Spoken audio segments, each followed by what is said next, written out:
اس وقت پورے کراچی میں جس افراتفری کا حال ہے، اللہ آپ کو ان آزمائشوں سے بچائے۔ میرے سامنے تو وہ آئے جو زاروں قطار روتی ہوئی آئے،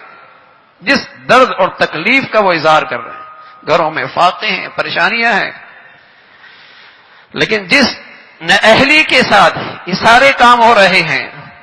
ڈر لگتا ہے اس شہر کا امن بڑی مشکل سے بحال ہوا ہے، کہیں پھر کوئی انارکی نہ پھیلے اور یہ بے اطمینانی اور بے چینی کسی بڑی مصیبت کا پیش خیمہ نہ بن جائے۔